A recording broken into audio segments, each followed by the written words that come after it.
One of the most fascinating things to me, reading up on your father and your mother, is their activism, their fight for civil rights and human rights and stuff, and the fact that your father was there in Selma performing with Harry Belafonte, even this Black Panther the Panther 21 charity fundraiser, which was misrepresented at the time, but it's an incredible thing to do. Yeah. I'm wondering, first off, if your family was still around today, post-Trump, post the pandemic, post George Floyd, all of the things that are going on, all the conversations we're having right now, how do you think they would commit at this moment? How do you think they would react to this moment? I think about this all the time. We all do. And, there are times when we're thinking, thank God they're not here.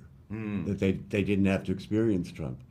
They would be so heartbroken to see, how close to the edge democracy is and how fragile it all is after everything they did when it felt for a minute there like we were getting somewhere. Mm-hmm. Yeah. And then to see it all come undone, I think their hearts would have been broken. Yeah. Our hearts are pretty fractured. I don't think they would have stopped working at it. Oh, not at all. And in fact, it was through music that our father was most vocal in support of the causes that he held dear. He would give concerts for peace. And in support of any number of causes. Our mother was the fundraiser, so she would throw fundraisers and draw awareness to certain causes, as you mentioned, Panther 21. She gave a fundraiser for the ACLU, and all kinds of things. So.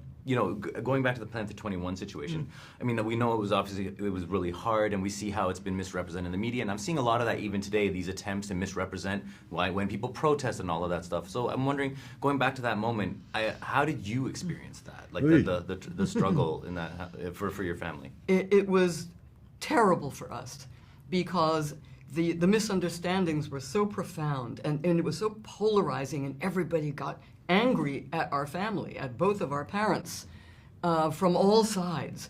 And now we know through the Freedom of Information Act that the FBI was behind all the hate mail that our dad received. Plus, and the picketing outside our building. Right, the Jewish Defense League was picketing outside our building, but they were bristling with FBI plants. So it was the old FBI playbook, set Jewish people against black people, thereby disempowering both.